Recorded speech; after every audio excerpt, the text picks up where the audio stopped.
Hello and welcome to the Now Educated podcast.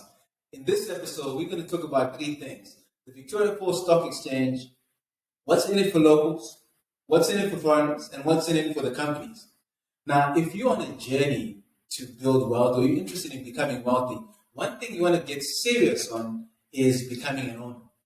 And one way to become an owner is by buying shares in companies, becoming a part owner.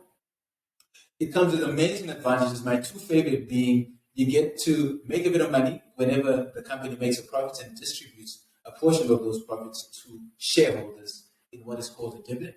And secondly, you participate in the destiny of the organization, in shaping the destiny of the organization. And how do you do the second thing? Well, when you're an owner, the company comes up with some ideas every year, and they may have things that they want to do that are big moves. So they'll come to you as an owner, as a shareholder, and tell you what the big moves are and seek out your approval.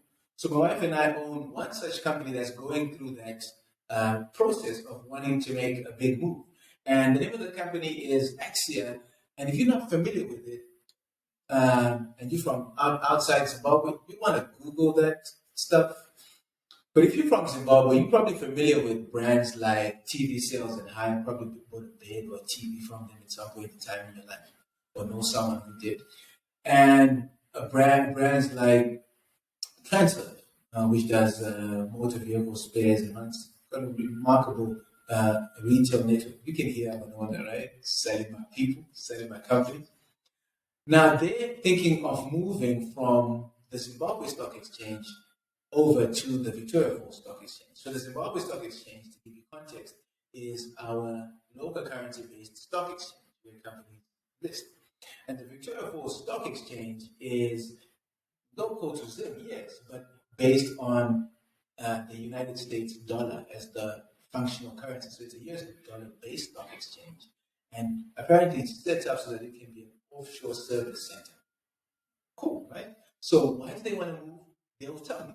They told me why they want to move. We're going to go through that and figure out what's in it for me as a local and also as an owner, what's in it for foreigners, and finally what's really in it for the company. And in doing that, hopefully we figure out what's the fuss with this new stock exchange that, well, our government was pushing people to get on and really believe that there could be some stability there. The first thing is they say to us, as they rationalize, they want access to US dollars, right? To assist them in, capital expenditure, working capital. All I hear is to assist them in growth. And they've been looking at regional expansion. So that's a good thing for the company, right? So that means they get to serve more people. And in the process of serving more people, make more money. And make me more money, I guess. So that's for the company. They're looking at how to make sure that they stay in business and continue to serve people as much as they can. The second thing is free repatriation of dividends and proceeds. That just sounds like something that's definitely for foreign investors. So that tells you, for a foreign investor, that they're moving on to this stock exchange is going to make it easier for you to take your money out whenever the company pays dividend or when you decide you want to sell a part of your ownership in the company. So shout out to them for thinking about their foreign investors. Thirdly, they're talking about favorable tax incentives. Zero capital gains tax. Hallelujah! Every time you don't have to pay taxes is a good thing. So I'm all for it. Viva, no capital gains, and a 5% withholding tax for foreign investors. I wonder what it is for local. But what we do know is that on the ZSE, which is the local stock exchange, you're paying withholding tax of about 10% on your dividends, and you're definitely paying a capital gains tax whenever you sell off a portion of your investments. I believe it's 20% of the capital gain. You need to check that. You want to check that. Don't trust the guy, especially the guy with dreadlocks. Anyway, the third thing is a US dollar valuation will allow the company to realize its true value. Very true. If you're in Zimbabwe, or if you're not from Zimbabwe, you'll understand we are plagued with this inflation problem. It's like our thing in this country.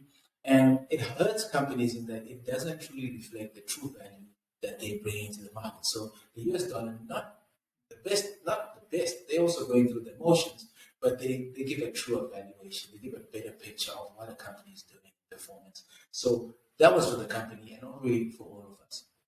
Thirdly, lower trading costs of 2.12 compared to 4.63 on the ZSC. Wow. It's a wow. 2.12 versus 4.63. So that's, you save a whole 2% in fees. And if you understand the power of fees in the world game, every extra percentage of fees you save, that's 20% of your return, future return that comes back to you. So what I'm saying is the lower costs really make it something worth looking at, because that allows you to put more money into buying ownership in the company, into the company or companies, as opposed to giving that money to some service provider. So that's going to allow you to sweat your money more. So that's a great day in the office for everybody. That's local and foreign. And they really improved company regional profile and commercial standing. I guess maybe from the US dollar valuation. I'm not too sure how that's going to work out. Actually, you guys going to show us how this works, hopefully soon. So that one's for the company. I don't understand that quite yet.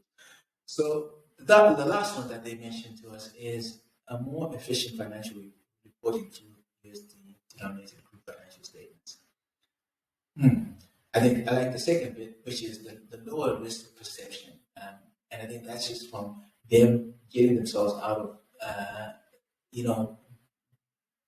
inflation. Really, like inflation really tarnishes an image of a nation and companies as well. It just creates this risk. So if people know that I can put my money in US dollars, it retains most of its value. Because there is inflation on the US dollar as well, but it's nowhere close to what we're getting on the Zimbabwe. It's definitely going to be better. So definitely appreciate your risk perception. It's going to work out for the company, that works out for us locals and foreigners. So what do we think about this returnable stocks? It sounds like, I'd say yes, dude. Actually, get on that thing. I'm voting yes. And maybe for us as investors as well, we need to be thinking about getting onto this as well, because it's going to work out cheaper for us. Less cheaper for us in terms of trading fees, no capital gains fees, especially if you're a foreigner, man. We love foreigners in this country. But what's in it for locals? That's what we want to focus on right now.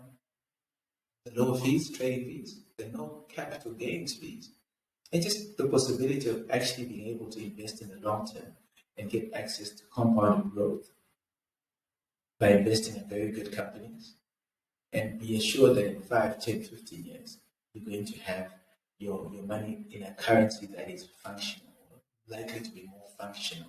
So that's great for foreigners. Foreigners for locals. So that's what's in it for us as locals. And I really think we need to be looking so we can grow our own. My name is Terrence. And I hope you are now educated. And in our community, if you know better, we believe you do better, and things eventually get better. And I want to add something to that, like I always do. If you know better, do your best to help others know better, so we can collectively do better. Because when we all know better, we collectively make things better. So please share this with as many people as you can. We really appreciate it, but more importantly, we want to help you out. Terrence out.